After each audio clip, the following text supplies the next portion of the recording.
It took special events like Biggin Hill Air Fair to bring together so many hawk hunters, even in the mid-90s.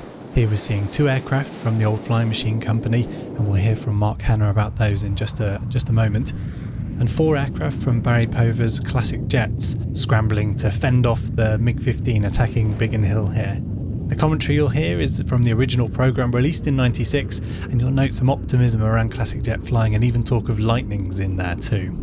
Also of note is that just one of these hawk hunters is still airworthy today in 2021. I always loved hunters, and I'd flown hunters in the Air Force, and we got a hunter from the RAF, but it needed quite a bit of work. When the Swiss Air Force decided very generously to donate their remaining 60 or so to good causes, it sort of seemed crazy not to take them if we have the wherewithal to operate them and look after them and fly them. And so to me, it's an absolutely classic jet. It's something that I cut my teeth on in the Air Force. My father flew them an awful lot as well. And so we wanted to have them, and very, very happy to have them. And having just reflown the Hunter just recently, I'd forgotten what a magnificent, potent, incredible airplane it is.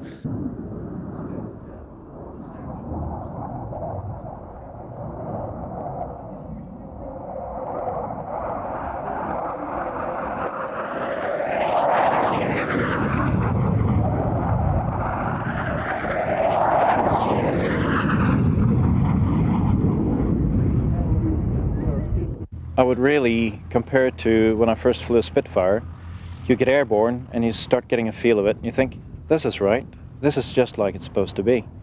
The Hunter has very, very sensitive, but no overly sensitive controls. They're hydraulically boosted, and they have a spring feel mechanism.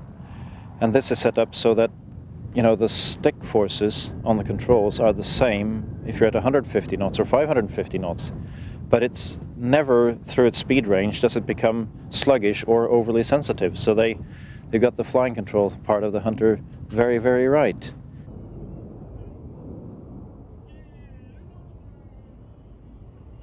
As a result of it having been snapped into full production before they were really ready for it, they had a few problems.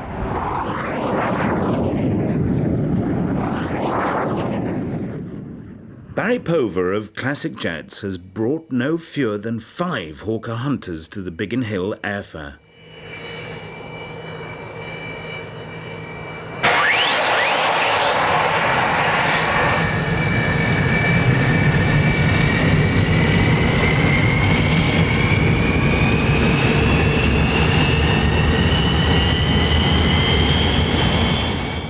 He is easily the country's leading engineering authority on military jet preservation and has also recovered a Canberra and a Buccaneer for flight. He has 3 Lightnings waiting in the wings. In true Battle of Britain style, the 4 Hunters reenact the quick reaction alert so much a part of 50s RAF operations, but thankfully never in anger.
The formation is led by Keith Hartley, Classic Jet's chief pilot. His day job is as a test pilot with British Aerospace, working on Eurofighter 2000.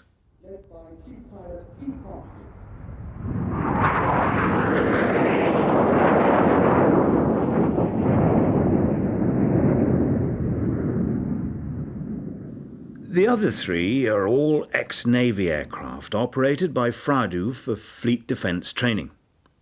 The single-seater is a GA-11 flown by Craig Penrice, and the T-8C two-seaters are flown by Rhys Williams and John Aldington. The Hawker Hunter was the most successful post-war British military aircraft design. 2,000 were built, and some are still in service. The Swiss were the last major operator of the type. The Classic Jet Aircraft Company have no less than 13 Hunters in all. Let us hope that the lessons learnt in maintaining and operating them will lead to our seeing a lightning on the display circuit again. Now flying towards us in figure 4 formation. Ready for opening.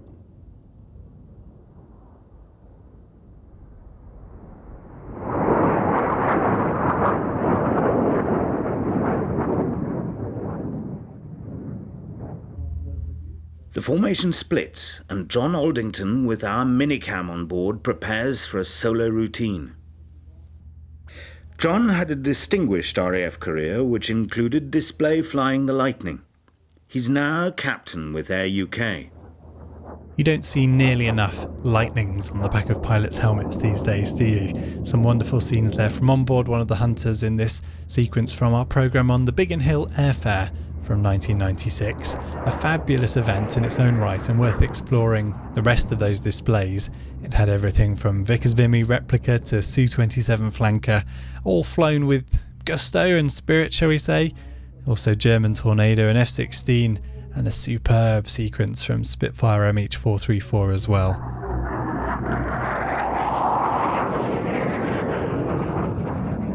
That full programme is available on our on-demand service at watch.planestv.com, and since you've watched to the end, here's a little discount code on screen that will get you 10% off your first subscription. If you've enjoyed this video, we've plenty more to come from the Plains TV archive, which stretches back to 1989, so make sure to subscribe on YouTube or like the Facebook page, and give the video a like and share it to people you think might enjoy some of this 1990s airshow nostalgia.